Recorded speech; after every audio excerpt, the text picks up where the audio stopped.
there are 4 major types of dreams. First, type 1, past life/karmic dreams. Type 2, anxiety dreams.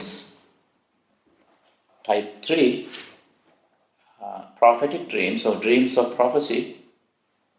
And type 4, supernatural dreams. And again, you can, given the nature of those dreams, you could put them into 2 more categories. The first one is one-time or recurring dreams. Put them in one category. Recurring as opposed to one time, or vice versa. And mixed dreams. So, clear? So those are the types of dreams. And once again, what is that simple, informal definition of dreams is that dreams are indicators of what we crave for, what is yet unknown to us, and what will happen to us, or what tells our future. So this is a general, and you will see, given this simple definition of dreams, it includes every type of dreams. So, personally speaking, I also have had lots of recurring dreams. One dream I dare disclose to you today. And before that, now what is the first type of dreams? That is past life and karmic dreams. Now, I know one of my friends, he is originally from Egypt. I met him years ago in Ottawa, Canada. And then he told me about his a recurring, a karmic and past life dream he had. When he was as young as like 12 years old, and he would dream of himself visiting a pyramid. Well, that's a symbol of Israel, right? When Egypt. He dreamt of himself. He would dream of himself visiting a pyramid, and as he entered the pyramid, at the entrance, as he walked few steps in, he would see a statue of the Buddha sitting there. And then he told, it's the pyramid with the statue of Buddha inside. To him it was a recurring dream. So that's why any dream, any of the 4 major types of dreams could be a one-time dream or a recurring dream. So in his case, this was a recurring dream. And when he was like 22 years old, and he would still have this recurring dream. Because this is one hint. Let me hint at the point. Tell you that when you have recurring dreams, whichever type it is, journal it. Keep some dream journals. I always encourage people to keep their dream journals. One girl in Florida, she's planning to publish her dream autobiography. Why is that? It's going to be a very fascinating thing. Why? Because given the second part of the definition of the dreams are indicators of what is yet unknown to you. It also tells you the unknown aspect of yourself. Unknown aspect of the self. You can define that, you can understand most part of the unknown self in light of dreams.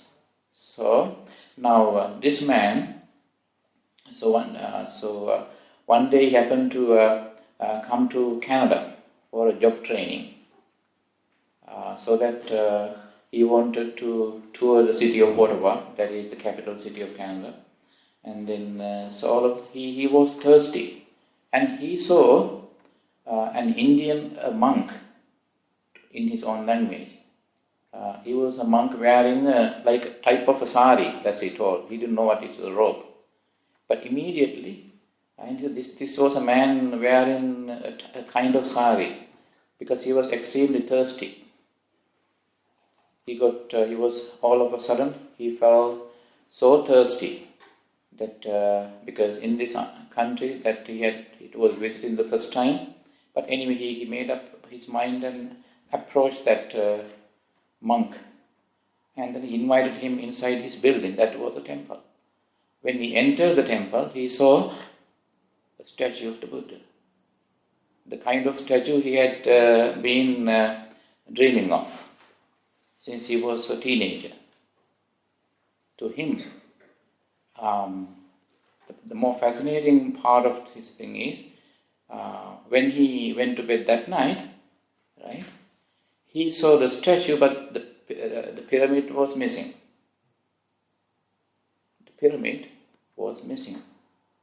And he saw the statue, only the statue. And so pyramid represented his cultural upbringing, his cultural identity. And the statue that he saw in the pyramid represented something else. So I analyzed his dream, but I didn't rush to say to him what type of dream it was. And he told me that, okay, probably I felt a kind of connection with the Buddha. Probably that is a past life dream to me. It is a past life dream to him. So at this point I would like to say, I'm not generalizing this type of dreams, karmic or past life. Past life or karmic dreams also includes the past episodes of this lifetime. In case you don't believe in past life rebirth, you don't have to worry about that. Why? Because past life karmic is all about our past. Probably the past that begins with the moment we open our eyes to this world, in this very lifetime. So that was his dream. And then I still contact him at times. Now he says, 1 week later, one more time he had that dream, but it never came back.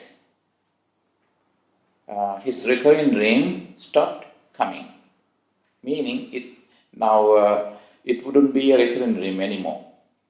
Not even one time now. So that night, the day he encountered the statue of the Buddha, he saw, he had the dream. In that dream, the pyramid was missing. And that also tells something. When you analyze your dreams, right, you can at times block. You can unblock the socio-cultural surroundings that block your access to your dreams. If you can cut through the socio-cultural layers of your identity, you can get to that the dream level. At times it would tell you at times what you are, or maybe that can help you disclose an unknown aspect of your selfhood. So I always leave that open. Why? Even though I talk about Buddhist dreams as they are explained in Buddhist scripture, so I never ask people to accept it. But one thing I always say to them, think about the past episodes of your life, within this lifetime. Because the moment as you know, karma is your intention. When you do something intentionally with your body, with your words, with your mind, so that creates a kind of vibration, a kind of mental energy. And then so that becomes part and parcel of your memories. So it's your karma. Wherever you go, you carry it within. But interesting, some people see karma as an individual. And sometimes many times I overheard parents say to their children, okay, I'm going to tell the karma guy to come after you. The karma guy. It's okay to,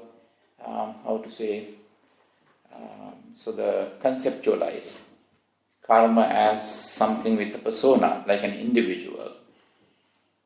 So that is the first type of karma, and we will come back to these types again. So that is the first type of karma. And later, before I explain one-time recurring and mixed dreams, I will explain how dreams occur, because I never want to get you bored at the beginning. So because I need to explain how dreams occur. It's always good to explain some dreams afterwards, in the middle, halfway through I will explain that, how dreams occur. Now it's always good to get right to the point, right? So now that is the first type of dreams, past life / karmic dreams. And when you do that, you can think about that. And I will disclose one of my recurring dreams when I explain the recurring dreams to the end of the session today. And then let's look at the second type. Type 2 is anxiety dreams. Anxiety dreams, look at the first part of the definition. Dreams are indicators of what you crave for, what you are longing for, what you long for, what you crave for, what your mind is urging you to have. So, and anxiety dreams. Anxiety dreams also include dreams due to psychotic medicine. Because I work with some patients in Florida, I work with people with some mental disorders, and they were on medication. They were on psychotic medication, and then, so I did volunteer service. I was like a therapist. I used to go to them, and I am not a professional trained therapist, but I simply use my Buddhist meditation, mindfulness, and then I would go to them and take notes, and I will ask them to explain their dreams. And most of the time, I would visit them every Wednesday, and they were lining up to share me their dreams. Most of the time, those dreams were recurring dreams. They had those dreams on a regular basis, but I saw the interconnection. It's because of the medicine that they took once a week or so. So within 48 hours, they would have some anxiety dreams. Well, anyway, anxiety dreams are due to because of our hopes, our ambitions. And because when you are nervous, most of the time there is more anxiety. The type 2 or the anxiety dreams are the more general types of dreams. You can have an anxiety dreams tonight because you are going to a job interview tomorrow.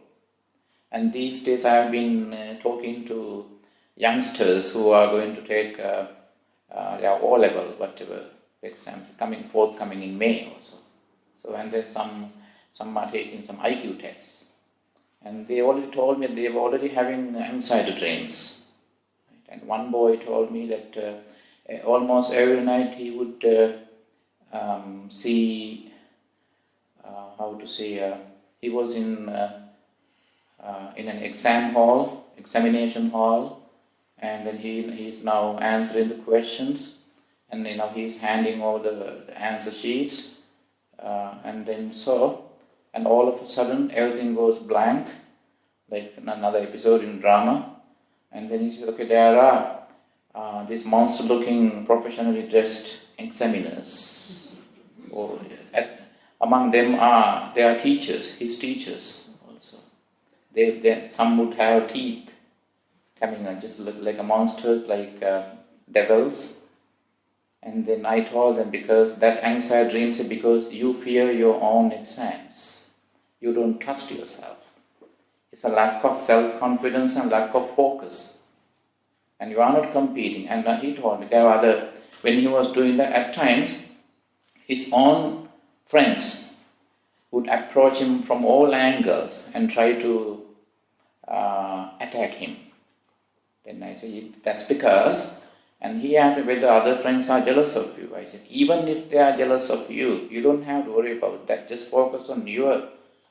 It's not because of the fact that they are jealous of you, but because you are anxious and you think of how others are doing in their exams. Because don't pay attention to them. When you pay attention to others, it becomes a competition. In Buddhist, according to Buddhist cycle, there are no competitions. Even if there are 200 students taking the same exam, as long as you focus on your studies, your exams, you answering the questions, you don't have to worry about what others think. Let them be jealous of you at this point. And then, interestingly, then he sent me a text message like 3 days ago. Wow, I didn't have that dream. So that they are seasonal recurring dreams. Some dreams are not lifelong recurring dreams. They are periodic, seasonal. And lots of students have those anxiety dreams, seasonal recurring anxiety dreams, because when it occurs more than few times, like 2-3 times, so it is a recurring dream for sure. But and they could be temporary as well. But there are some dreams that are lifelong. Now that is anxiety, and also it's due to medication. Medication can give you anxiety dreams, and that's because of. And then, according to Buddhist definition of anxiety dreams, it's due to biopsychological reasons. Biopsychological reasons. If I use a modern standard terms, the reason is neuropsychological. Because neuro part represents your biology, your body. Neuropsychological dreams. So that you take a look at. So I don't know what neuropsychology is, I just read. But somehow what I do is, in good faith I read other subjects, and without distorting the Buddha's teachings, and then I ask certain scholars, and then I define them, come up with some clear conclusions. And ask many people whether what I define tallies with what Buddha has said. Because otherwise the things that I say go public, right? So that's why I always keep myself ready to answer in case some people want to know in the future. And that is type 2 dreams. So anxiety dreams. So this is very general. Like in the case of that student, he had that anxiety dream recurring for a few weeks. Now he doesn't have. But I told him already, probably it would come back to you close to the exams. Close to exams it might come back. Because again he gets anxious. You become nervous. And in job interviews also. Interestingly, another, because I work with youngsters, so especially people keep me so busy. Even before they go for a date, they call me and Bante, will I achieve that, succeed? Oh, wait a minute, why are you asking me about CNC? But I like it, even the people keep me busy, because they trust me and they want to know something. Right? And then lots of people have told me that the previous night, lots of people talked about the same kind of dream, both girls and boys, both guys and ladies, same type of dreams. And so over 200 people have explained to me the kind of dreams, and all those dreams are similar. Now, let's say, now you are a guy, you are a man, and all of a sudden you take off and then you start flying, cutting through the white clouds. It's like a fairy tale. Cutting through the clouds. and then so you know for sure you are going to see someone. All of a sudden, and then so you see the good visibility, and then at a distance you see silver or a golden or silver palace, and as you approach, and then if you are a man, and then you are now approaching the gate, and the doors open, right? And then there's a beautiful girl standing there, if you are a man, or there's a beautiful, handsome man standing there if you are a girl, and both girls and boys have told me this.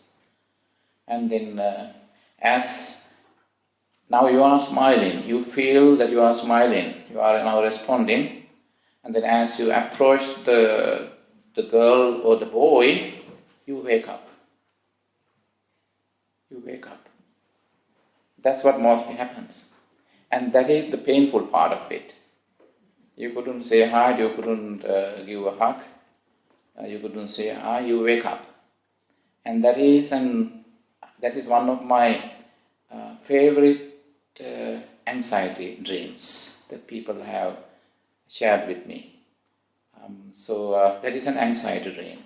You are very anxious. It has nothing to do with medication or whatsoever. It is simply you are emotionally shaken as to whether you would make it to at times halfway through at the very beginning. During the first few months or weeks of the relationship also you have these anxiety dreams. So because why at that point?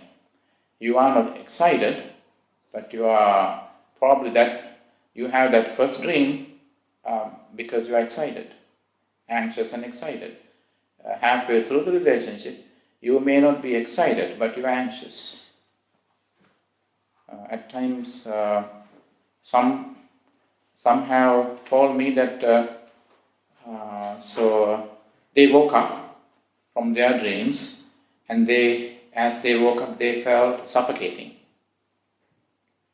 So, and then some had short of breath as well.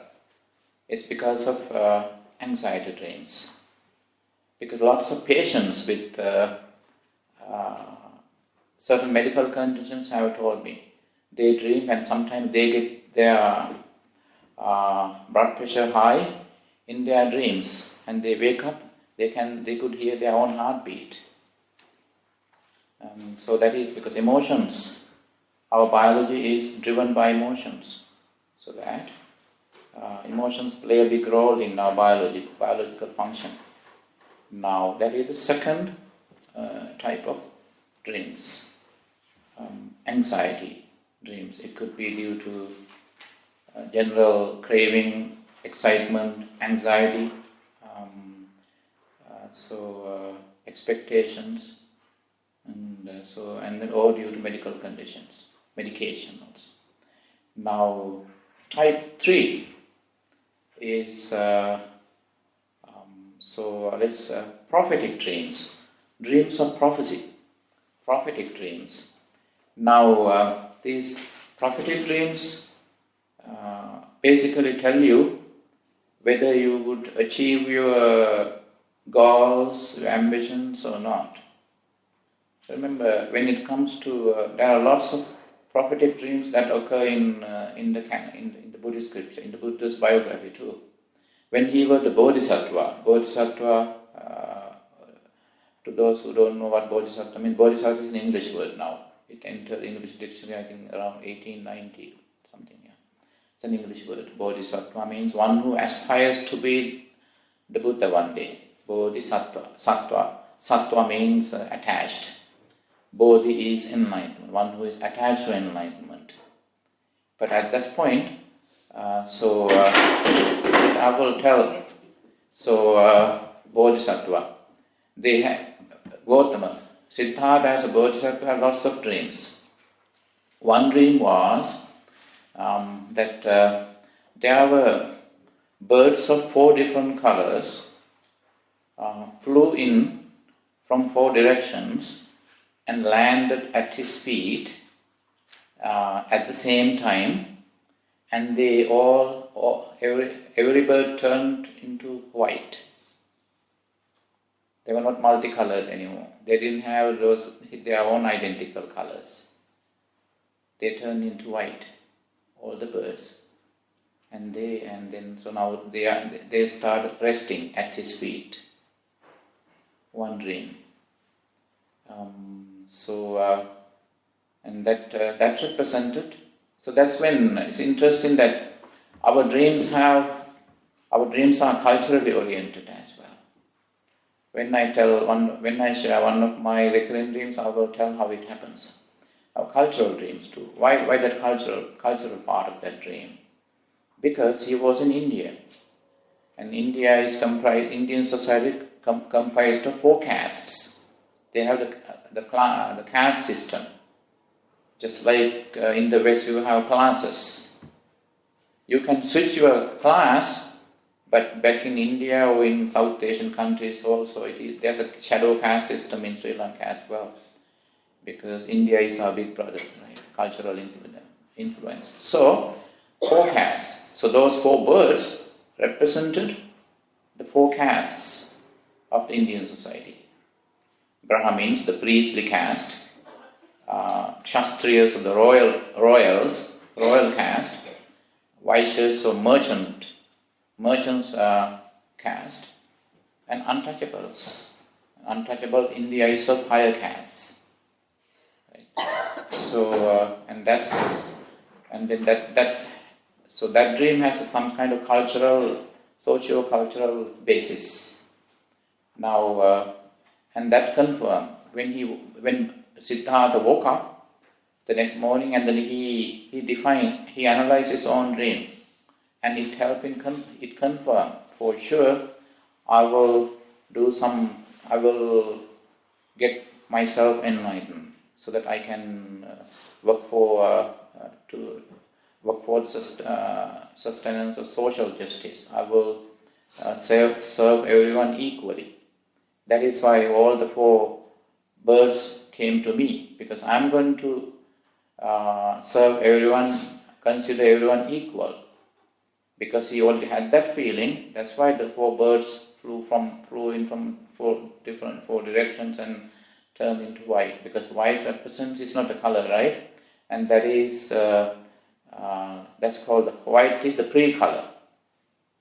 It's the pre-color. It's purity. It represents purity, spirituality, and also the true nature of everything. That's why in Buddhist funerals you use a piece of white cloth. And so that in India also, in Hindu, Buddhist, and in funeral rituals, you use a piece of white cloth. And you also get yourself clad in white, especially in Buddhist countries, when you observe higher precepts on full moon day. It represents, and you look simple too. Now anyway, so that's one dream. He had another dream too. Actually, he had few dreams. I chose only 2. There was another dream he had. Now, in his dream, he dreamt of himself now walking on a huge mountain covered with human feces, excreta. And then, but what happens was, he didn't feel uncomfortable. So he walked from this end to the other end, and then he checked his feet. And surprise, his feet hadn't touched the feces. And then analyze his dream. How? I will still, after my enlightenment, I will still live in the world, yet untouched by the world. That is where the lotus analogy comes from. A lotus is born deep in the muddy roots in a pond or a lake, in a body of water, and it springs up, it grows up, and it comes out of, and always in response to the sunrise, it opens, it blossoms. You see the lotus blossom, and then it remains just above the water level. But its origin is always the muddy roots. And the world is full of impurities, but it is from the same impurities that you elevate yourself to enlightenment. That's why Buddha is essentially a human being. Divine beings cannot be enlightened, cannot be the Buddha. They could achieve some other levels of enlightenment, but not enlightened as the all enlightened Buddha. So those are the two dreams he had, prophetic dreams. And then I also compared that. You also know that you come across dreams in the Old Testament and New Testament also. When I studied them, in any religion would talk about dreams. Now that is the type 3, and so the prophetic dreams. And lots of people, I have come across lots of people in America, in Canada, and then in Scandinavia, in Sri Lanka, in different countries, Singapore and Malaysia, and those countries. Those who have the ability of foretelling their future. So it is connected to your ESP as well. Some people have ESP, extra sensory perception, ESP ability. And those who have the ESP also have told me, at times they sense something and then they get confirmed in their dreams, extrasensory perception. Now it's a different way, or it's a different field. Now that is the third type of dreams. So that's prophetic dreams, dreams of prophecy. And the fourth one is supernatural dreams. Supernatural dreams, lots of people are more interested in supernatural dreams. And one day I came across some free thinkers. They don't stick to any religion, but I love free thinking. So that's why. But still they told me, and they believed in supernatural dreams. Supernatural dreams involve your past relatives, in Western terms like angels, saints, in Buddhist language, like deities, devas, deities and divine beings, good and bad spirits. But Buddha talks about the interference of spirits in the canon also. Now, in the Vinaya is the basket of monastic rules and regulations for monks and nuns. Interestingly, because unless I tell you, you would never happen to come, you may not come across that explanation Buddha has given. Now, so I always love to look at things straightforward. Now, Buddha says he's asking monks and nuns to be careful, to be watchful of certain kind of good spirits. They can arouse your sensual feelings at night. They can tap into your body, tap into your mind and arouse your sexual feelings. Because I work with it is almost like parapsychology, right? Because I love parapsychology as well. So people call me a parapsychologist. I say, no, but I love in parapsychology. I love parapsychology. I have spoken to some people there too. So, psychologically, when you look at that type of interference psychologically, what happens? What Buddha says is, and interestingly, so monks and nuns, they don't have an active sex life. And it could be in the case of someone who has never had an active sex life. And Buddha says, because you can suppress your feelings through meditation.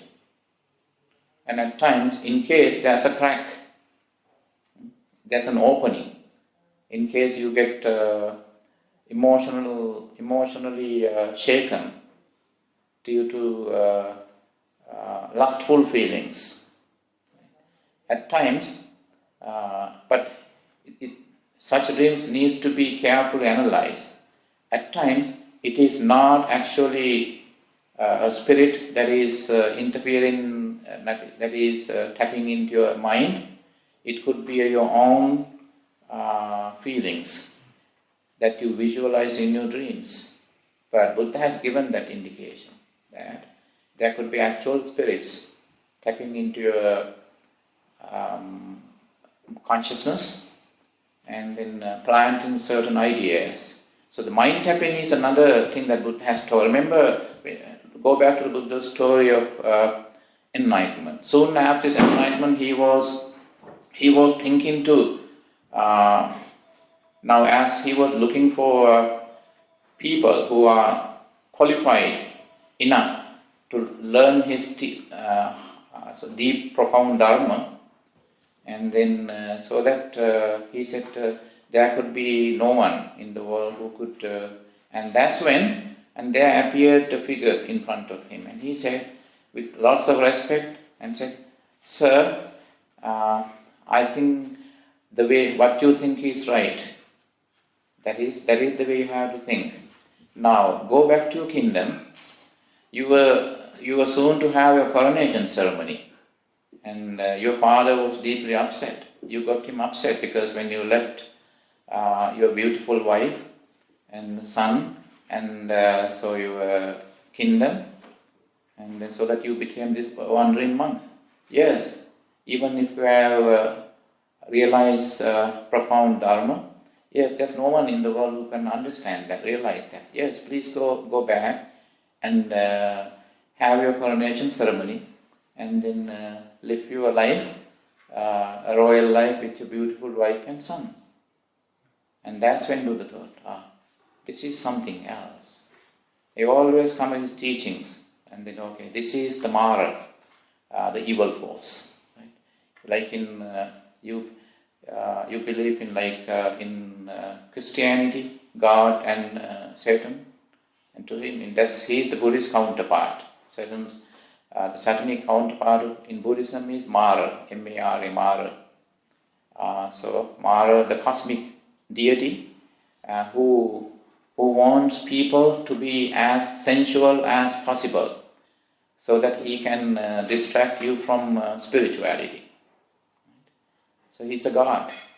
So and then you see the similar things in Greek, Roman stories as well. And this is mind tapping ability. It's called mind tapping. Certain spirits can tap into your mind, tap into your consciousness. And then, but in the case of enlightened ones, enlightened people, you can plant ideas in your head. If you are enlightened, they can't plant ideas in your head. They can simply tap into your mind and read your feelings. But you don't have to be the Buddha to do that. Right?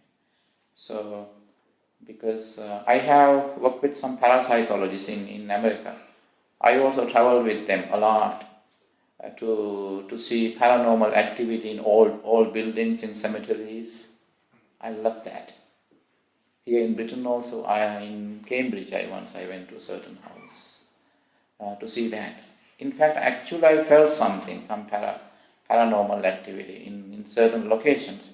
But I believe in paranormal activity. Why? Because the scientists who had special cameras, and they had visited certain points, and I took some notes. And they did the same thing. They always tallied the points. There was something, right? So paranormal activism, that is something that I'm going to, and then please don't ask me to join you to go to a cemetery and to see the paranormal activists. I have no time, too busy. So I'm just saying that. So that is supernatural dreams. And another way is supernatural dreams when your past life relatives, your departed relatives also. Certain relatives, and they appear in your dreams. There are 4 situations involved. There are 4 situations.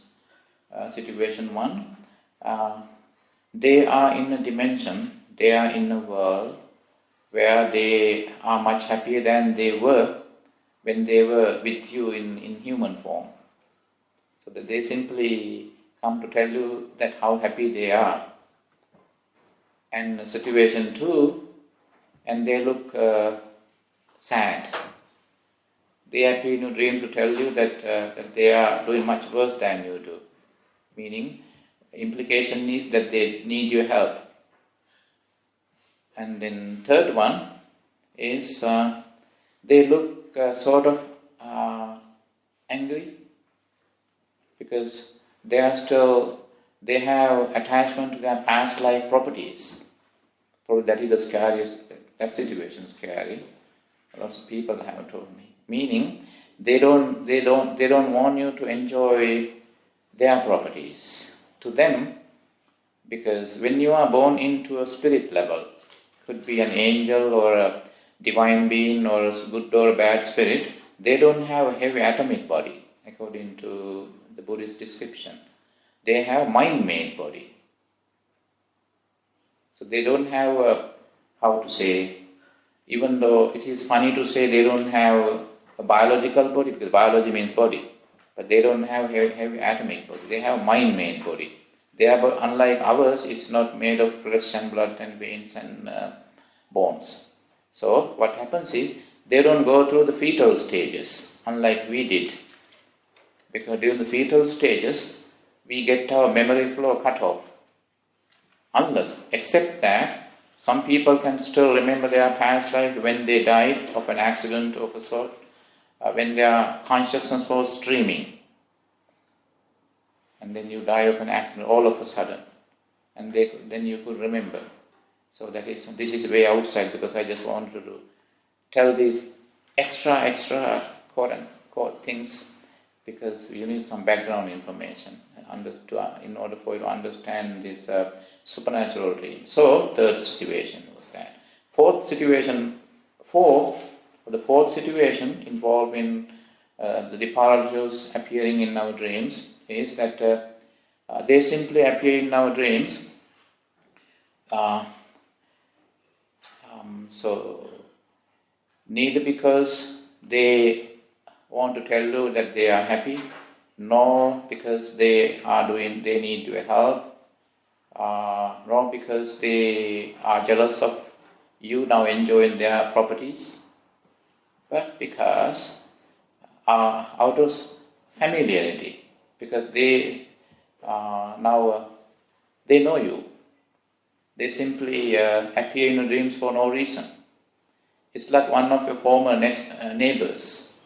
Former neighbors moved to a different city or different country, to different continent, and now that he is back in town, and then he remembers you all of a sudden, and he is now driving by, he comes to your door and you knock on your door, and then you answer the door. Okay, it's a little surprise, and you invite him in your house, and then you ask, so what you could do for him? He says, no, well, he was passing by, I just remembered you, because we were neighbors, right?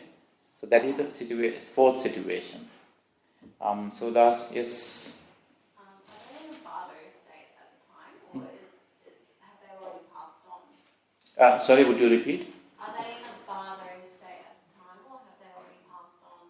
They already passed on, yeah. Yeah, they have. They don't require any help from you. Yeah, they are not bothered. So they simply want to visit you based on your past connections. Now, so those are the supernatural dreams. Now we have to go through these types of dreams again and again. But let me now tell you the type of recurrent dreams. One-time dreams and recurrent dreams. So any dream, any type of dream could be a recurrent dream.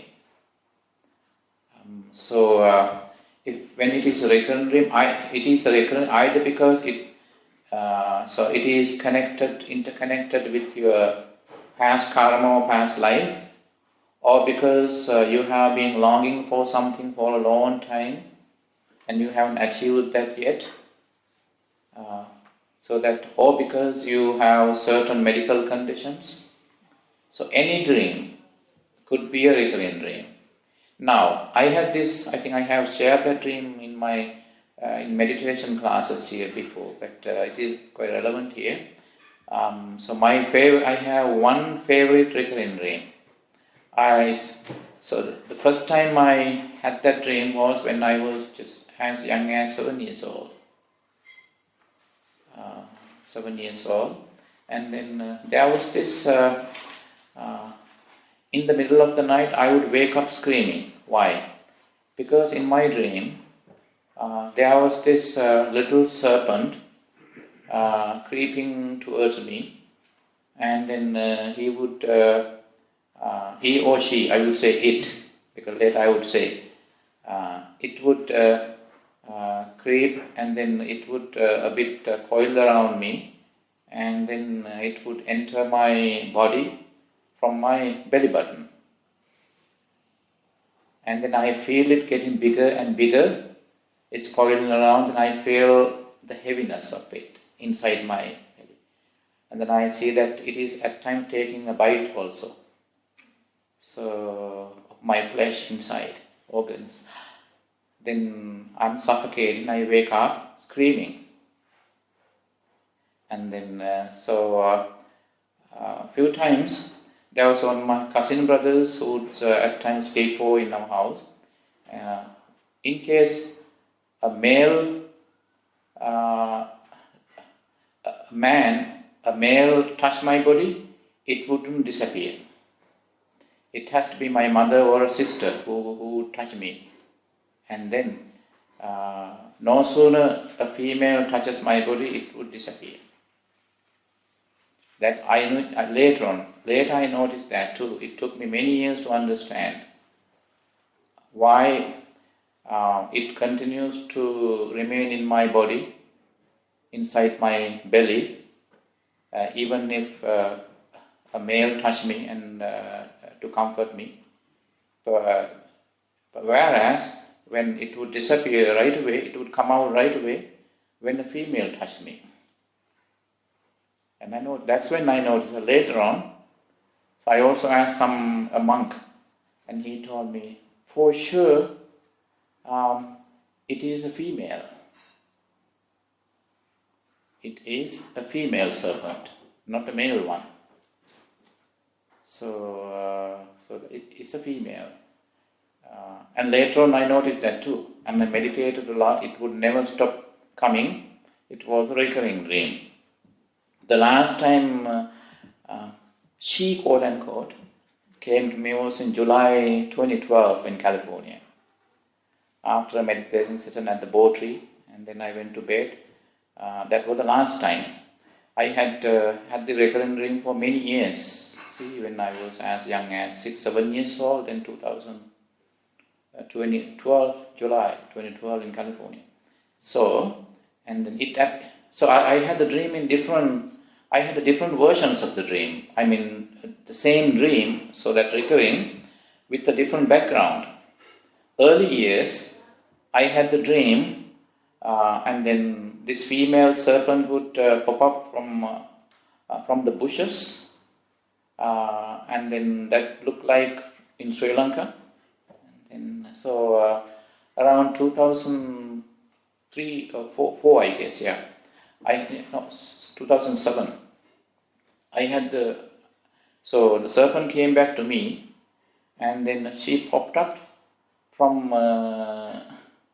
what you could imagine, from the Twin Towers in New York. Twin Towers, and once from among the high-rise buildings in Los Angeles. Why is that? Because now that I am living in a different country, and my physical surroundings would be very different than the surround that I had in Sri Lanka. So there's a cultural adjustment to my dream. I mean, adjustment in terms of surroundings. So the surroundings of the dream change. But it was the same female serpent. At times it would get bigger, but at times she would coil around me. Another thing is, it would happen mostly on full moon. Full moon. Remember, the serpent was a female, and it was full moon. And this is something extra in Buddhist cultures. People always observe higher precepts on the dark moon and the full moon. On the dark moon, you are emotionally down. On the full moon, you are emotionally up. Right? So that you need to pacify your emotional upheaval. So whenever she came back to me on the full moon, she was much bigger and had much more power. So and then I noticed that too. Then I told myself, when I meditated a lot, so I had to do lots of meditation on this dream to unlock it. And I think I wrote around maybe 45 journals on that recurring dream, single recurring dream. And one day when I analyzed the dreams, every time I noticed a pattern. The pattern was that every time the serpent popped up, appeared before me, I was scared. The more scared I was, the serpent got bigger. So, and then what happens was, in July 2002, it came back to me. Then that night, I meditated a lot when my mind was in a subconscious state, like between sleep and meditation. So that I didn't disclose that to many people, because people might think that I'm crazy. I never wanted to get classified. People rush to label you.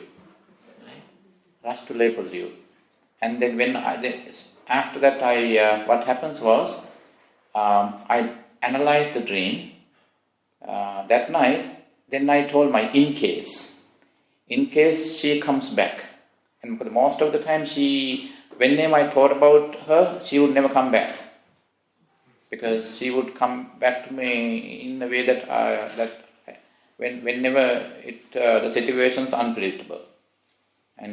But that night she did come.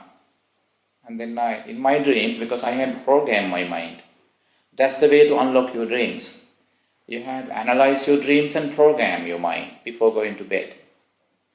When you hibernate with that program, our consciousness, it functions based on the last programming.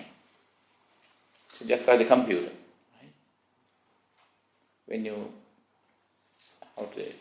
shut down the computer, right? Whatever the program, then you could say, then you could trace the file or whatever that you used the last time, just before turning it off.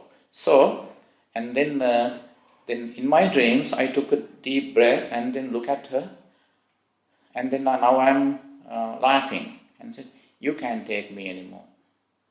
What happens was, that huge serpent, all of a sudden it became formidable, and then it came to me, and it was now touching my nose with its tongue. Right?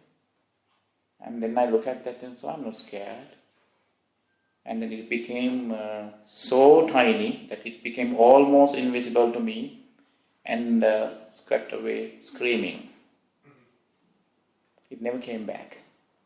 When I told to psychologists, Buddhist monks, meditators, to them, everyone was unanimous in their analysis. They told me that it is a past karmic / anxiety. It was a karmic / anxiety dreams. And there's another part of the story that is not relevant here. I can tell you that in a private session. So that she never came back to me. It had become, I had nurtured the dreams, and you say the dream nurturing. I nurtured the dream through my anxiety, my fear. That's why it lasted, it became that recurring. It recurred for a long time. And then since July 2012, it never came back. Never been back to me. But when I analyzed the dream in my talks, most of the time that night she came back to me. Meaning, even though I was kind of boastful, okay, I'm not scared of that female serpent, actually I still had fear. But now, never comes back. Meaning, honestly, you never lie in your dreams. You can basically lie in your social life, waking life. But you never lie in your dreams. It's true. So that's when that I could deal with her in my dreams means, honestly, at one time one of the Jungian psychologists asked me, Bhante, this was when I was attending a psychology seminar, Jungian psychology seminar in California. And then they asked me to share something. It was a dream psychology. It's a seminar on dreams. I just narrated my story, my dream. That's when the professor asked me one question, and moderator asked me one question. When the serpent coiled around you, did you enjoy the touch? I said no. At times I was about to, then I said disgusting. When you said disgusting, so the serpent uncoiled, right? And crept away. Yes, that's what happened. Okay, that's what I wanted to know. Because I never enjoyed that. Honestly, in my dreams, I only enjoyed the touch. What if I did? That means that in your dreams you didn't enjoy, means you are honest to yourself. So, honestly, I never wanted to touch her. So that's why, that's another thing. In dreams, you don't lie. In your social life, when you are awake, when you deal with the society, you may tell lies. But in your dream world, you never lie. Because that shows dreams are, as I said, according to that simple definition that you heard at the beginning. So the dreams tell you an unknown. Dreams are an indicator, an aspect of your selfhood that is yet unknown to you. You are yet to understand that. So, and then there was another reason to, according to lots of people, they told me a lot of stories why this serpent came into my life. And then so that I meditated a lot. Whatever the reason, she could she couldn't bother me anymore. Never. So, and then that is recurring dreams. You could have recurring dreams. If you have a recurring dream, it's worth keeping some journals about them and then read them. Especially at times you have anxiety dreams too. What happens is, dreams tell us, shows us, indicates, helps us disclose certain unknown aspects of our selfhood. At the same time, when you have to be very careful when you revalidate your dreams. Right? Because always you say in English, okay, live your dreams. Right? That in terms of anticipation of goals and things. But at times, after analyzing your dreams, and you need to forget them. And certain dreams you have to revalidate. But it's always good to share your dreams with someone. Now you don't have to worry about that because lots of people have told me that they dreamt of themselves being criminals, killing others, liars, con men, criminals and all that. And then so that, but at times, because you don't know whether it's past karma or the past memory or your past life. And in my case, in my dreams, I have been to places that I had never been before. Spoken to people that I had never met before. And then in that sense, because there are certain things I can't say at this point. Sometimes, some people are able to trace their past life, and sometimes you dream of yourself having a different skin color. when it is a recurrent dream, when you find and you know that you were in a different land before. So that could be a recurrent dream too. And then I have another recurrent dream I'm not going to share because it is culturally sensitive. Even though it's a dream, but it involves certain ethnicities. So I don't want my dream to be political. Right? So then one-time dreams, as opposed to recurrent dreams. So one-time dream is most sometimes it is due to something that happened during the day, or maybe due to a situation that is forthcoming that you are going to deal with. For example, like a job interview, a test, a trouble. I always had these funny dreams when I was a child. Sometimes way back in Sri Lanka, and it would be nowadays we have access to social media on that. As a schoolboy, the best thing I could enjoy as a youngster was that to go on a school trip, to go on a road trip with my friends, a bus full of, and most of the time, let's say when I went to bed early, because my mother asked me to wake up early, in the middle of the night I would dream, I would have an anxiety dream. Now I am standing in front of my house waiting for the bus. It is taking all the, collecting all the students from the school and different locations, and then the bus would never stop for me. And then I would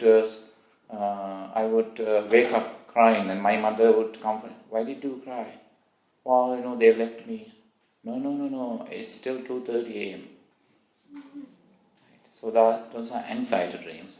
Any children would have anxiety dreams. That was an anxiety dream because I thought that they would, but then I was so happy. And then during our life also, if in case the dream is recurring, take note of that, and then keep some journals. And then mixed dreams. Certain dreams are mixed. This could be a combination of karmic and anxiety. It could be a karmic and prophetic. It could be a karmic and supernatural kind of dreams. So those are different. Those are the mixed dreams. Now the next thing is, we have a dream self. We have selfhood. Another reason why we have recurring dreams is that you are not happy with the life that you live overall. And most people have a kind of fantasy selfhood, that they go there, they visit their fantasy selfhood and come back at times.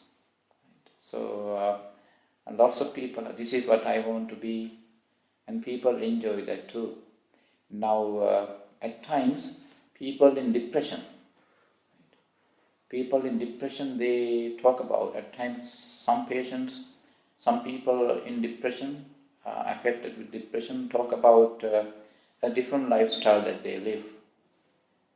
And in the eyes of psychology, clinical psychology, it may be considered as depression and even a kind of disorder something. But actually, when I look at that from a Buddhist angle, it's because they are so frustrated, so disconnected from their own real selfhood due to various reasons, that they live in a different selfhood, parallel selfhood that they have created. It's a parallel selfhood. And then, so when you go to bed, because where is that parallel selfhood, fantasy selfhood? It is in your consciousness. It is dormant. It is dormant in your mind. Parallel or fantasy self is dormant in your consciousness. And at times, you don't have your normal karmic or anxiety getting activated in dream form. It is the traits or the areas or the facets of your fantasy or the parallel selfhood that gets activated in your dream form. Now, how dreams occur? In what area? According to now this is the boring part actually. That's why I thought I should tell you the last. Now, our consciousness is it's not a permanent entity. It is an energy. It is a vibration. Mind, consciousness is a field of vibration. It vibrates all the time through our neurology, our body. Right. There are two schools of Buddhism, two schools of psychology in two schools of Buddhism in the past, and their argument was simply on the nature of mind. One school taught that mind is in your brain, consciousness or mind is in your brain. And another school said it is in your heart. Right? But according to Pali scriptures, mind is, when you are intellectual, it is central to your brain. When you are emotional, it is central to your heart. Two areas. There are two central areas of consciousness. Now, and then let's say, when I have some sorrow, some sadness, right? This is how I respond. Right? I touch my heart. I beat my left side of my heart. That is where the heart is. Unnoticed one thing. I know one of my friends living in. It is a fascinating story. He lives in New York City, Queens.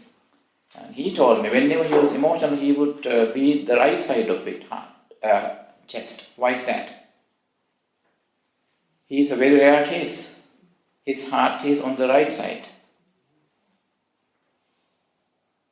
He has no defects on anything. It is the same system, like left hand driving and right hand driving, like in the UK and France. So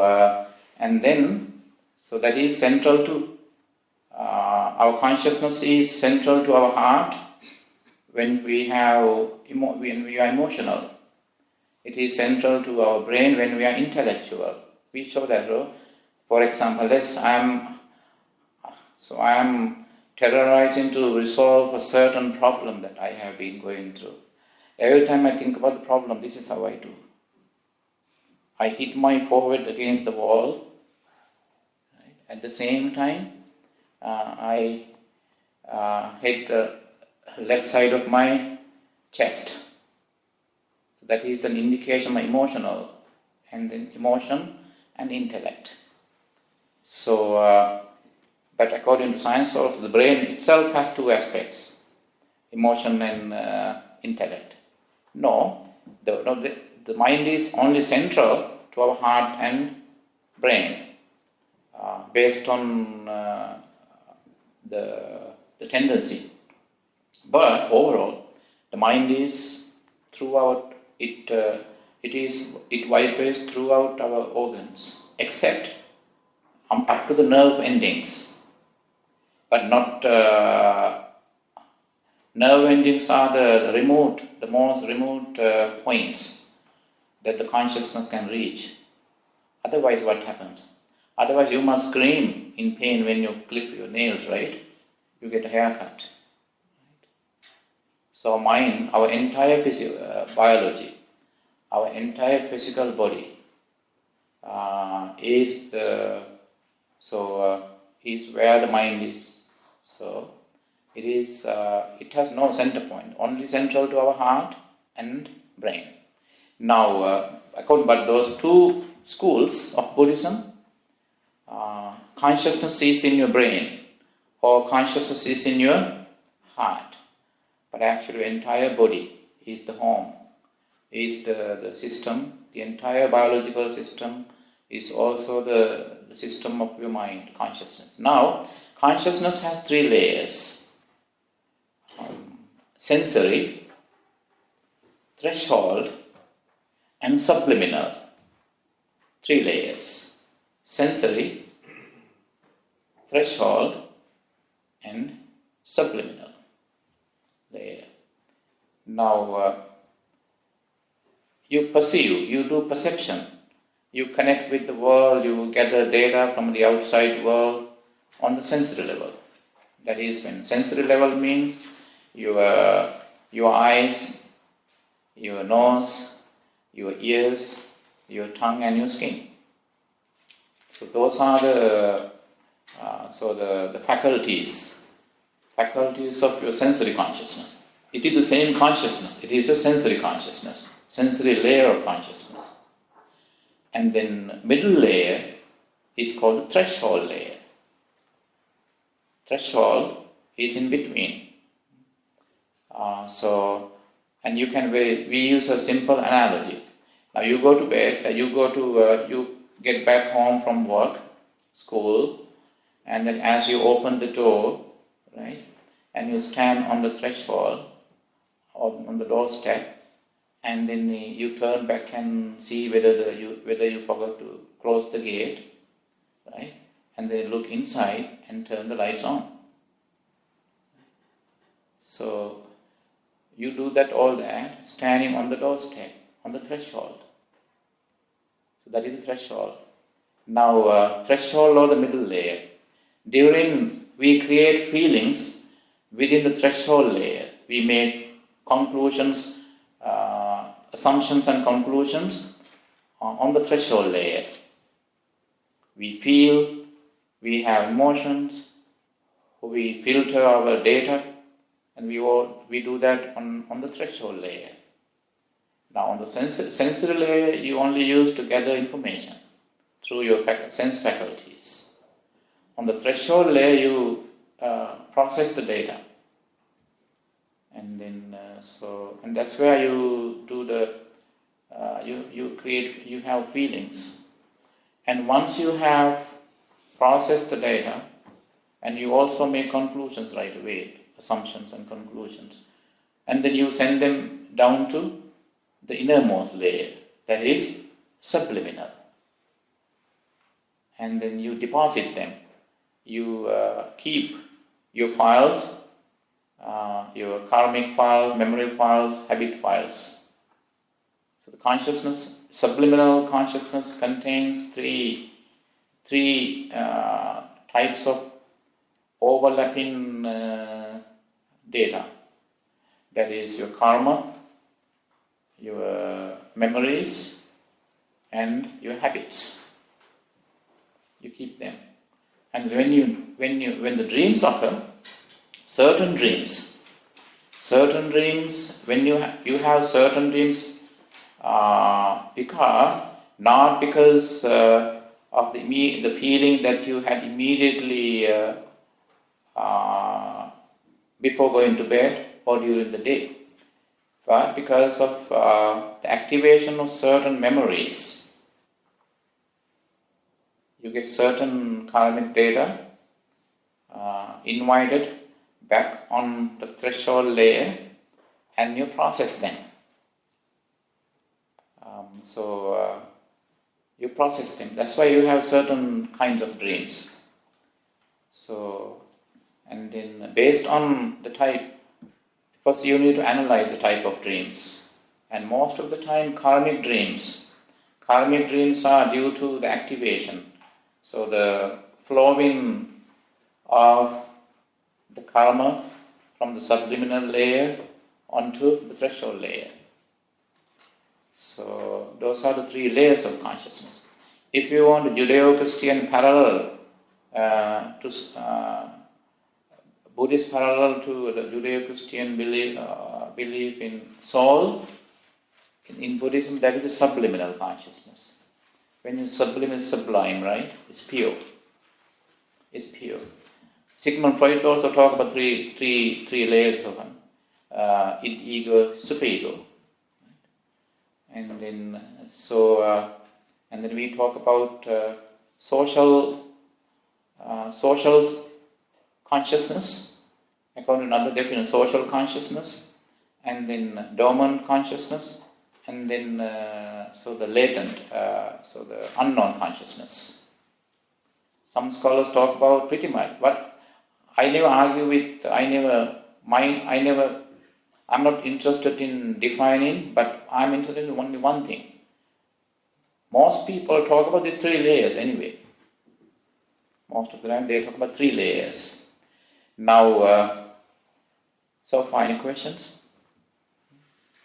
Any questions about, because I never let you ask a question. If you have no questions, I can continue. Okay, we'll have, say. You mentioned that the consciousness, the body, the form for the consciousness. Yeah. I heard somewhere someone was talking about our aura, Mm. and that's where our consciousness is? Yeah, that's a reflection. Yeah, they call the reflected consciousness, meaning actually because brain is more central to our body than our heart. So because you think, you assume, you think, you conclude, you all that with your using your brain. So it's always aura. Now in general, our brain is more central to our consciousness. That's why you have seen your halo, your aura. But actually, according to how this aura scientist, I forgot that branch of science. There's a name for that. I know one lady in Florida. Whenever in meditation, she could tell whether the level of my aura. She can tell. She sees my aura. So that aura, you halo your aura, you emit your aura from your entire body, but basically around your head, mostly. And you might have seen that in spiritual figures as well, right? When you see the Buddha or the Jesus or anyone saints, you see an aura around their head. But at the same time, but in Buddhism more, it is throughout your, you emanate, aura emanates from around all your body, from around your body. It's a 360. There's heard of a statement called consciousness is non-local. Mm-hmm. Yes, that's true, yeah. Yeah, because it's always, that's connected to that too. Because when you, let's say, you have an overhead projector. Now it's more advanced. Let's say you have a pen drive or a flash drive or a memory card. You insert into the projector, right? And there's a big screen, and then you project. So that it comes from the projector, but actually, so the projector itself cannot show you the pictures, but without the screen. But it is depend on the light. So it's always it's a projected mind. According to some neuropsychology, I forgot the name of that book. It was written around 2007 or 9 by the neuropsychology. Okay, the book is The Embodied Self. The Embodied Self. So your aura is an embodiment of your selfhood. So that's a very critical question actually. So you always see aura around your head. And then you see aura around your body to a lesser extent, according to that lady. And she reads my aura. And it has different colors too. When your mind is at perfect peace, and then you show you a signature color. You have a signature color as well. So that at times is pure and it is dark brown, given the level of your Not only spiritual people who have aura, actually we all have aura. And it is adulterated with impure thoughts. And then so the aura that your body emanates could be light brown, dark brown, and then originally it is white. Remember when you read the Buddha's stories, and when Buddha performed a twin miracle, he emitted water and fire. And he did that so fast, he switched between two mindsets, two jhanic or two different trance mindsets, so that he could do that so fast, and you would see the water and then fire occurring at the same time.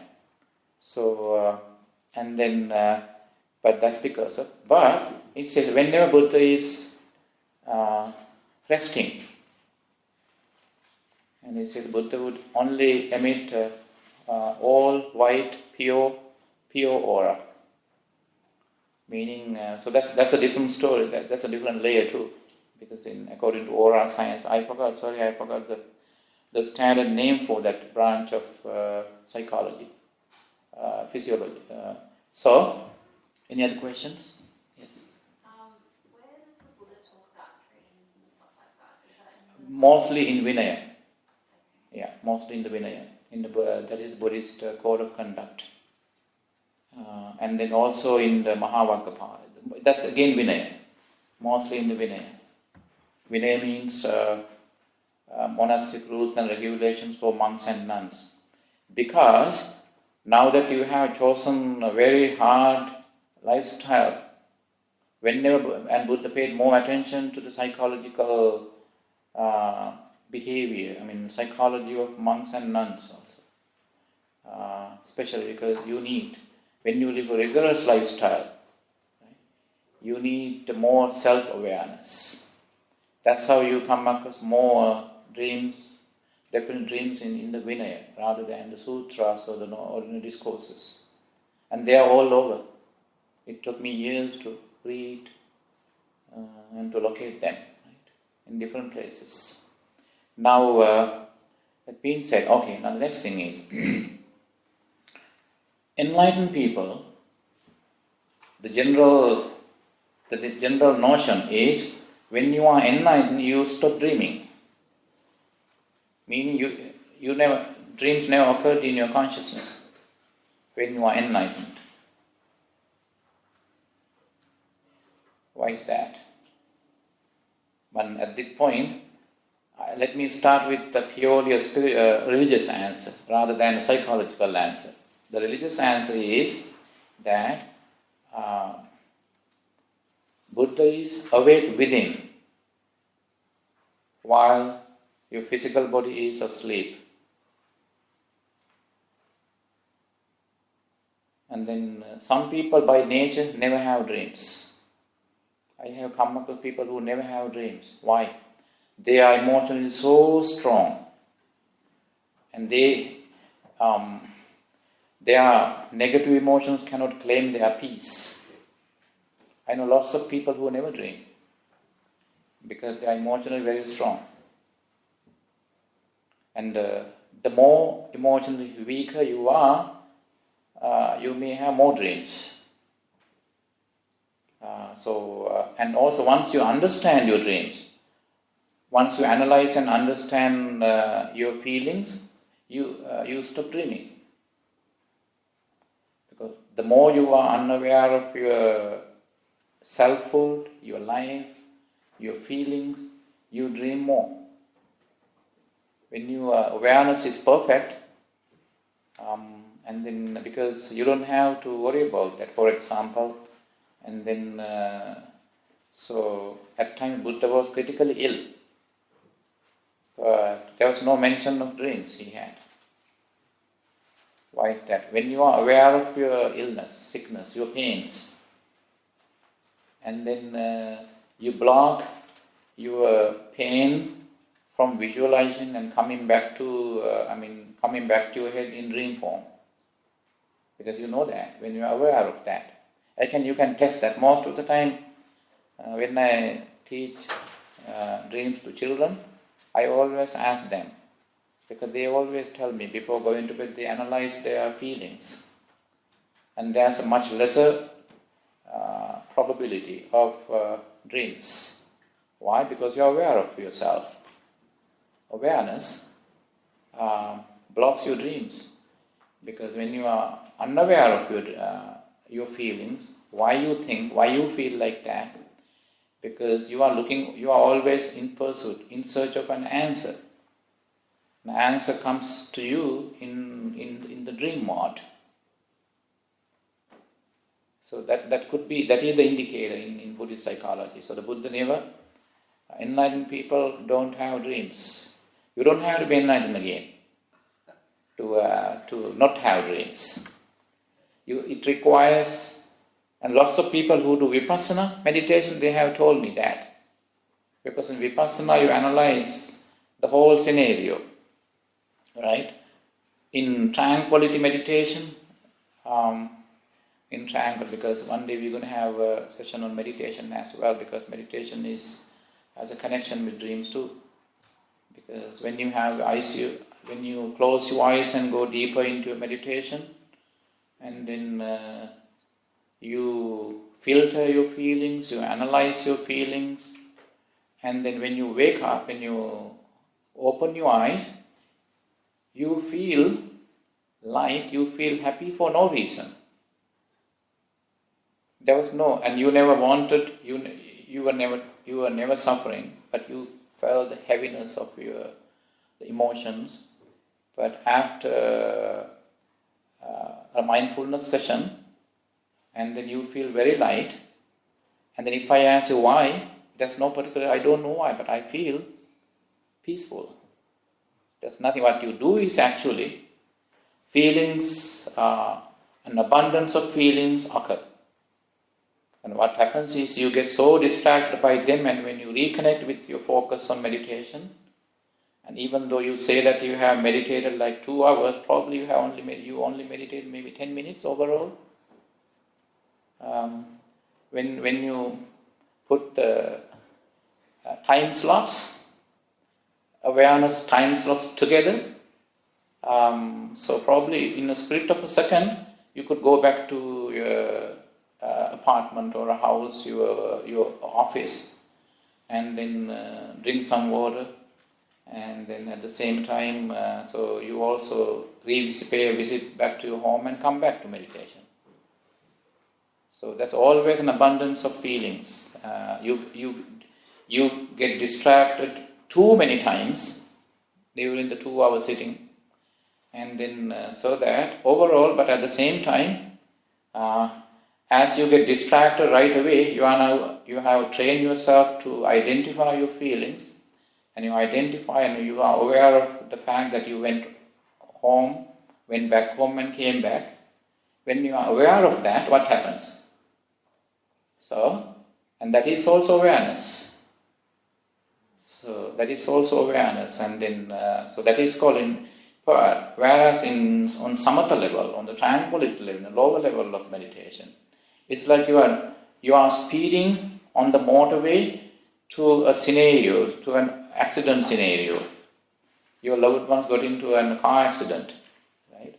And unless you watch your speed limit, and it would be a double disaster. The police cops will catch you and fine you for speeding. At times they will keep you like 2 hours longer in case out of frustration when you argue with them. Right? And then so that now the tranquility meditation is like driving steadily and carefully without violating the traffic law to the accident scenario, which maybe that's 5 miles away. You are very careful. Don't fall. There shouldn't be a fall. You shouldn't fall. That's called samatha, and you drive carefully and mindful. As you enter, there's a police line across, right? And you see the firefighters, the police, and could be the detectives, and could be paramedics, ambulances, and all that. And there are people, onlookers, family members, and all that. And at the same time, when you approach that your loved one is lying in blood and he is now being airlifted and all that, see, that's the scenario. Always to analyze the scenario is vipassana. Drive into the scenario is samatha. Drive into the scenario is tranquility meditation, calm meditation. And insight is the scenario. Now, when you analyze your feelings, you can do that in your vipassana meditation or at bedtime too. It's good to analyze your your frustrations, your disappointments, whatever the feelings that you have been going through during the day, and it's better to revisit them, take a deep breath and revisit them and analyze them and understand them and make some conclusions also. And you have to try your best to not justify, and you accept that too. In case it is due to your own weakness, accept that. If it is due to someone else's mistake, and you accept that too. At that point you stop being hateful to the responsible party. At times you hate yourself because you are responsible. But if it is a life-changing episode in your life, it's always worth meditating on that almost every night, at bedtime. When you do that, and then you can minimize the recurring dreams. Right? Because the purpose is, when you hibernate peacefully, right, you have to put your mind in inner peace mode, before going to bed.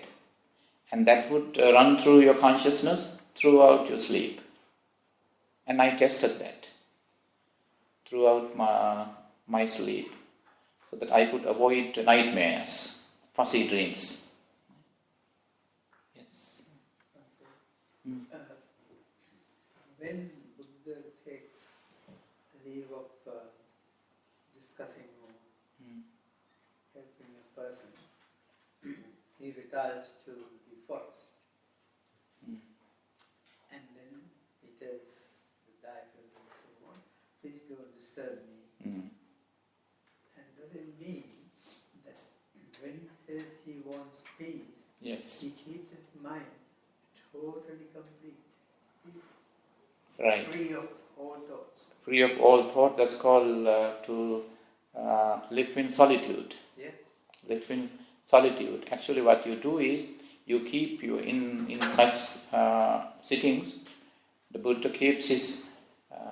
he is enlightened, means he is enlightened in his mind. But his physical body gets tired. Yes. So you need to give your physical body a break. That's called solitude. And then otherwise, when your body is tired, you need to give... that's a fascinating question, thank you. You need to give your physical body a rest, a break. And then so that you don't waste any more energy. Because, so we come across a type of meditation that enlightened people do for 7 days. And so they even, so they refine their breath as well. So the longer you don't move your body, so the body remains in low energy mode. Right? And as a result, body is now resting. Because body and mind are two different systems. When the mind is tired, it releases chemicals into body and vice versa. And when you are at peace, peacefully, and you rest your physical body, and so that, because they are mutually dependent and mutually affective, and so that you stay longer. So that is when those who do longer meditation, the longer the meditation, they eat less. And then, so that is, that's what Buddha would do. Why? Even he is enlightened in his mind, but his physical body gets tired, ill, sick. So that is why he wants to rest. So so that's when we talk about, when you see the Buddha's daily routine also. he would sleep only 2 hours. Only 2 hours. 2 to 4. 2 a.m. to 4 a.m. Only 2 hours. But in our case, what happens? At least in my case, sorry, not you, about your case. I don't know about you. I shouldn't include you in my perception, my definitions, conclusions.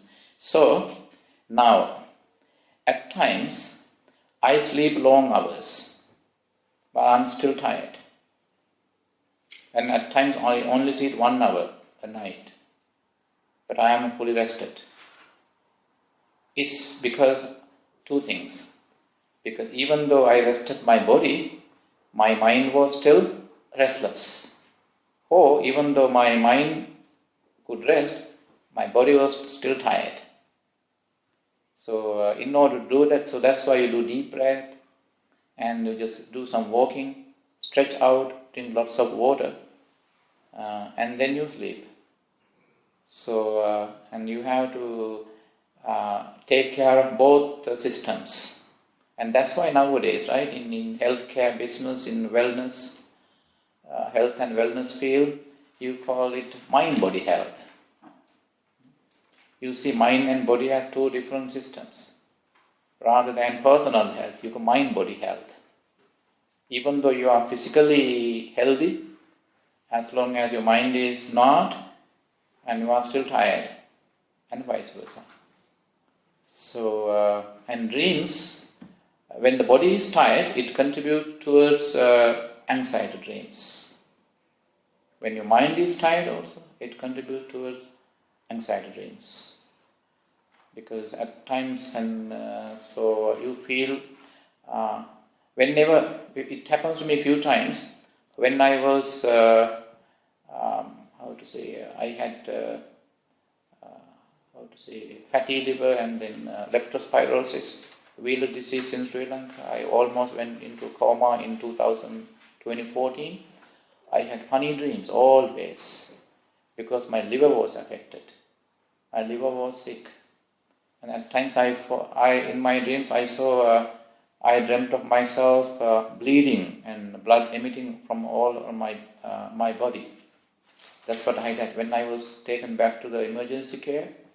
And then doctors told me, Bante, your liver is leaky. That was not my entire body, but my liver. Your liver is leaky. It's very fragile. And then, so that's how our physiology, our physical body affects our dreams. I would have a lot of funny when I was extremely tired one day before going to coma. Then an American airline aircraft landed on the temple grounds. And some of my friends, some of youngsters whom I know in the Canadian public school, and they were waiting to say hi to me. At the same time, my mother, who is no more, was touching my head. It was a mixture of my cultural perceptions and my psychological condition and my biological condition, all that. And then, at that time, I had my eyes cast down, open. And that's when one of the attendants told me that I said I had a dream. No, Bhante, you had your eyes open. Meaning, I had my naked eyes open, but actually I had entered subconscious level. That is where that confusion was. And so that is again this an extreme case of anxiety dreams. Because there was fear, there was uncertainty, and all that. So, yes. Now it is stated, and it must be true, that for the 45 years he was enlightened, Mm-hmm. there is not a single day he missed in the last part of the coming out of meditation. Mm-hmm. Right. Yeah. That's your willpower. Yes. And during that time, only he would activate. Till that time, he must be resting. Yes, that's right, yeah. Because finally, even though you are the Buddha, you still live with this, in this physical body. That is subject to change, fragile, subject to being fragile. Okay, so that's why in the Parinibbana, the last discourse, the final discourse, he says, and then so the Venerable Ananda is telling you, as the Buddha, you are very strong, you can deal with anything. And Buddha says, yes, I am mind, but my body is just like a, just like an old cart that is about to collapse now. So that is physically weak. Because enlightened person, you are enlightened, but you can stay physically in the world for an indefinite period of time. Why? Because your body, your biology is is weak, is fragile. But it's always your mind that what matters. And we can get another lesson from that too. Now, especially when we analyze or look at our dreams, it's always our awareness. Remember the first line that we heard, self-analysis, self-reflection, self-realization. In realization, you can replace with the self-actualization. So you are aware of, you analyze, you see it, and then actualize. So that's all enlightened people do. In actualizing yourself as an enlightened person, and you don't believe that you are enlightened physically as well, because physical body is subject to decay. It is your mind that is enlightened. And did I tell you, okay, this is relevance here. I will conclude by sharing that one. Now, according to Hinduism, the reasons why I shared that story, according to Hinduism, Vishnu is the god of dreams. Vishnu is the god of dreams. And then he is the god he represents dreams. I have a special affinity with the life of Vishnu because of his because of what he is. Dreams. So the Vishnu is a god of dreams in Hinduism. Now, those who have been to Sri Lanka or those who are from Sri Lanka might have seen that during the second era of the historical Sri Lanka, the Polonnaru era. During the Polonnaru era, Buddhism got deeply assimilated with Hinduism. And as a result, lots of Hindu pantheon, lots of members of Hindu pantheon entered the Buddhist pantheon, gods, deities. And then you see that when you go to Polonnaru era temples, you see the Buddha is reclining, he is taking a rest with his eyes closed, and Vishnu is standing on his side with his eyes wide open. Why the dream of God is having his eyes wide open, while the Buddha, the enlightened one, who is the Buddha, simply means the awakened one, is having his eyes closed. That's a very fascinating artistic depiction. Meaning is, now Buddha is, even though Buddha is asleep, he is awake within. And then even though Vishnu is having his eyes open, he is still dreaming. So that is why, because sometimes some Buddhists get agitated by the fact that Hindus consider Buddha an avatar, an incarnation of Vishnu. What happens is, I see this connection through the dreams. Now when you say, okay, Buddha is an avatar of Vishnu means, because, and so when Vishnu is awake, he is not Vishnu anymore. So he is the Buddha. So that is what the artists would have depicted through that the Polonnaru era temples. And when I took some my Hindu friends to that temple, he had seen the temple before, but he didn't see the connection. It's not simply Vishnu guarding the Buddha. There's no such thing. Buddha is reclining just to show that he is having his eyes closed, but he is awake within. That's why that religious answer to the fact that why Buddhists don't dream, because there's no unknown self to an enlightened person. To me, most probably, the unknown part of myself is way bigger than my known part of my. Even when it comes to known part of my selfhood, I have no clear idea of what it is. And the best indication is that I go back on my decisions and assumptions and I change them and make new decisions. If I knew right at the beginning, I should have made the permanent conclusions. It's not.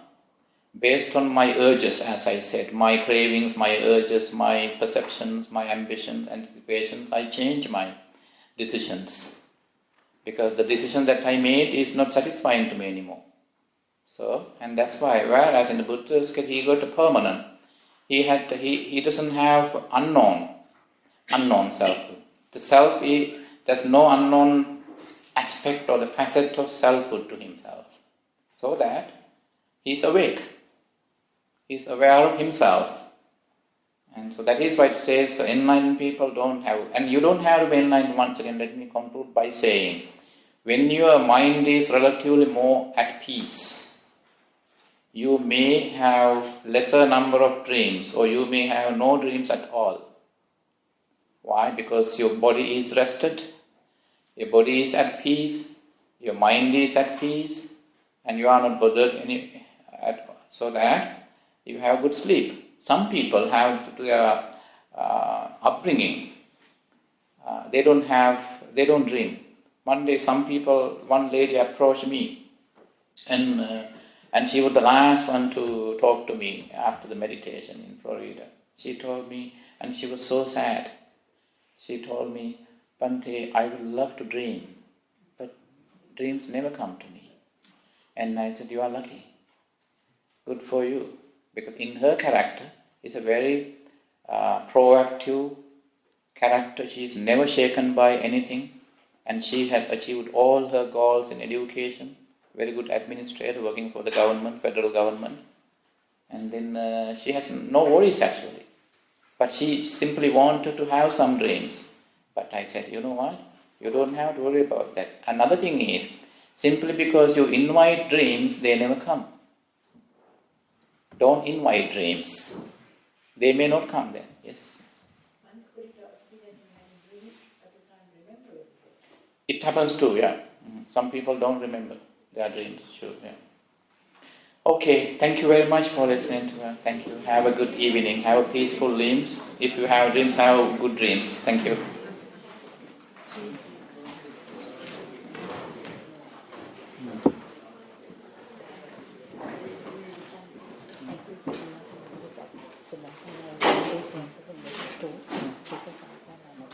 Oh, you're going now? Oh, right.